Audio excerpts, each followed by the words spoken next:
Good evening बच्चों।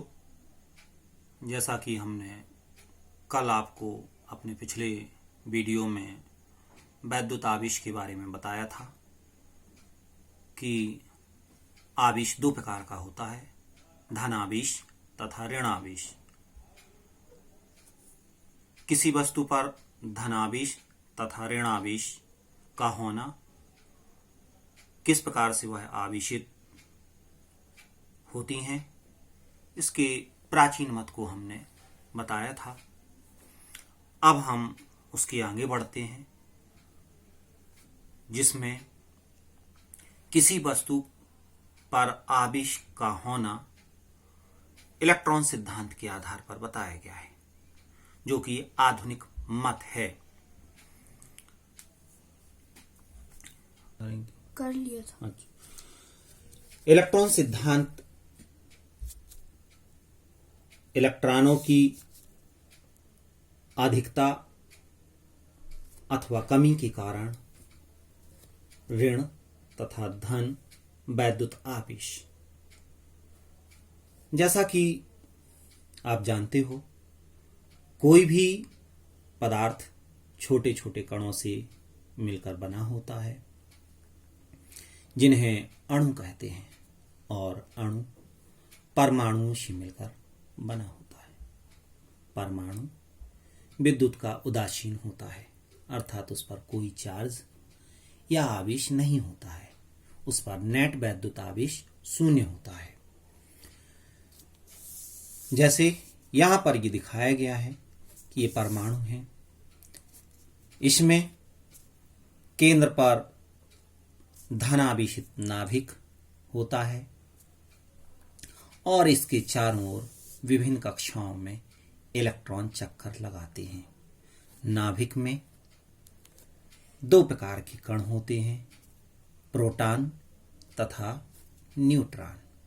Proton पर धन आवेश होता है, जबकि न्यूट्रॉन वैद्युत का उदासीन होता है, अर्थात उस पर कोई चार्ज नहीं होता है। नाभिक के चारों ओर विभिन्न कक्षाओं में चक्कर लगाने वाले कण इलेक्ट्रॉन ऋणावेशित होते हैं। जितना धन आवेश किसी प्रोटॉन पर होता है, उतना ही ऋण आवेश इलेक्ट्रॉन पर होता है। किसी परमाणु में प्रोटॉनों की जो संख्या नाभिक में होती है, उतनी ही संख्या विभिन्न कक्षाओं में चक्कर लगाने वाले इलेक्ट्रॉनों की होती है, जिसके कारण परमाणु विद्युत का उदासीन होता है, अर्थात इस पर कुल आवेश शून्य होता है। अब जब किसी परमाणु से किसी प्रकार एक अथवा अधिक इलेक्ट्रॉन निकाल देते हैं, तो वह परमाणु धनावेशित हो जाता है। इस प्रकार किसी वस्तु का धनावेशित होना उसके परमाणुओं में इलेक्ट्रॉनों की कमी को प्रदर्शित करता है। इसके विपरीत यदि किसी परमाणु को एक अथवा अधिक इलेक्ट्रॉन दे दें, तो वह परमाणु ऋणावेशित हो जाता है। स्पष्ट है कि वस्तु का ऋणावेशित होना उसके परमाणुओं में इलेक्ट्रॉनों की अधिकता प्रदर्शित करता है। अब बात ये आती है कि परमाणु से इलेक्ट्रॉन कैसे निकलता है। तो जैसा कि कल आपको बताया था कि प्राचीन मत में जब हम दो वस्तुओं को आपस में रगड़ रहे थे तो या घर्षण कर रहे थे, तो ऋणावेशित कण या धनावेशित कणों के स्थानांतरण के कारण वस्तुएं धनावेशित अथवा ऋणावेशित हो रही थी। तो उसी प्रकार से जब हम किसी एक वस्तु को दूसरी वस्तु से रगड़ते हैं। जैसे यहाँ पर हमने एक कांच की रॉड ली, छड़ ली और रेशम का कपड़ा लिया।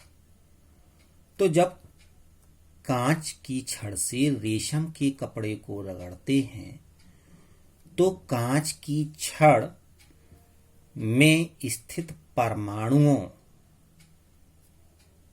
के बाहरी कक्षाओं के कुछ इलेक्ट्रॉन घर्षण के कारण रेशम के कपड़े में ट्रांसफर हो जाते हैं, जिसके कारण कांच की छड़ के परमाणुओं में इलेक्ट्रॉनों की कमी हो जाती है, जिससे वे धनावेशित हो जाते हैं और इस प्रकार कांच की छड़ पर धनावेश की अधिकता हो जाती है। साथ ही साथ जो इलेक्ट्रॉन रेशम के कपड़े में ट्रांसफर हुए थे, उसके कारण रेशम में इलेक्ट्रॉनों की अधिकता हो जाने के कारण वह ऋणावेशित हो जाता है। जैसा कि हमने यहाँ पर आपको बताया कि ये जो है, इस पर धनावेश कांच पर आ गया और रेशम पर ऋणावेशित इलेक्ट्रॉनों की अधिकता हो जाने के कारण यह ऋणावेशित हो गया। अब बात करें कि प्रारंभ में जो कांच और रेशम का कपड़ा दोनों ही वैद्युत के उदासीन थे, अर्थात इन पर कुल आवेश शून्य था। जब इनको रगड़ा गया, घर्षण किया गया, तो कांच की छड़ धनावेशित हो गई, रेशम का कपड़ा ऋणावेशित हो गया। यानी घर्षण के कारण से आवेश उत्पन्न हुआ। जितना कांच की छड़ पर टोटल पॉजिटिव चार्ज था, उतना ही रेशम के कपड़े पर टोटल नेगेटिव चार्ज था। इस प्रकार से यदि हम दोनों के चार्ज को जोड़ दें तो कुल आवेश शून्य है। इसका अर्थ ये हुआ कि आवेश को ना तो उत्पन्न किया जा सकता है और ना ही नष्ट किया जा सकता है। इसी वैद्युत आवेश का संरक्षण कहते हैं। आवेश जो कांच की छड़ पर धनावेश उत्पन्न हुआ, रेशम के कपड़े पर ऋणावेश उत्पन्न हुआ, वो वास्तव में इलेक्ट्रॉनों के कांच से रेशम पर स्थानांतरण होने के कारण हुआ, ना कि उसे हमने उत्पन्न किया। तो ये तो हो गई आवेश संरक्षण की बात। अब हम आवेश को किससे व्यक्त करते हैं, उसका यूनिट क्या है, मात्रक क्या है, उसकी बात करें तो आवेश का मात्रक कूलाम है MKS पद्धति में। इसे हम कैपिटल C से प्रदर्शित करते हैं। कूलाम की परिभाषा देनी है तो हमें वैद्युत धारा के मात्रक एम्पियर पर जाना होगा। वैद्युत धारा मूल इकाई है और इसका मात्रक एम्पियर मूल मात्रक है। वैद्युत धारा की परिभाषा दें तो किसी चालक में वैद्युत आवेश प्रवाह की दर को वैद्युत धारा कहते हैं। अर्थात वैद्युत धारा इक्वल टू वैद्युत आवेश बटे समय, या वैद्युत आवेश बराबर वैद्युत धारा गुणा समय। वैद्युत आवेश का मात्रक कूलाम और वैद्युत धारा का मात्रक एम्पियर, समय का मात्रक सेकंड। इस प्रकार एक कूलाम बराबर 1 एम्पियर सेकंड। तब एक कूलाम को परिभाषित करें। यदि किसी चालक में 1 एम्पियर वैद्युत धारा 1 सेकंड तक प्रवाहित होती है तो उस चालक में प्रवाहित आवेश की मात्रा 1 कूलाम होती है। ये आवेश के मात्रा कूलाम की परिभाषा है। इसके बाद बात करते हैं मूल आवेश की। मूल आवेश वह छोटे से छोटा आवेश है जो किसी आवेशित कण अथवा वस्तु पर हो सकता है। इसे स्मॉल ई से प्रदर्शित करते हैं। अर्थात किसी वस्तु पर ई से छोटा आवेश नहीं हो सकता है।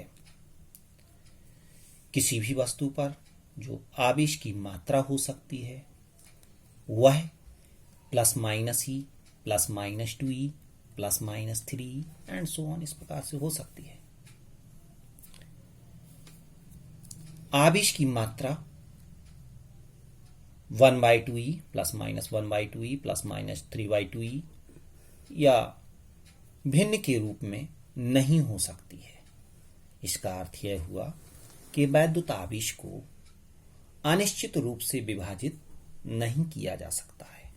आवेश के इस गुण को आवेश का क्वांटीकरण कहते हैं। इस प्रकार किसी वस्तु पर या आवेशित कण पर जो आवेश की न्यूनतम मात्रा है E, उसी को मूल आवेश कहते हैं। इसके बाद जो इलेक्ट्रॉन पर आवेश की बात करें, क्योंकि आवेश जो आया है वह है इलेक्ट्रॉनों के स्थानांतरण के कारण आया, तो इलेक्ट्रॉन पर आवेश -E और प्रोटॉन पर आवेश +E होता है। तो किसी वस्तु पर जो आवेश होता है वह इलेक्ट्रॉनों के स्थानांतरण के कारण आया। धन्यवाद।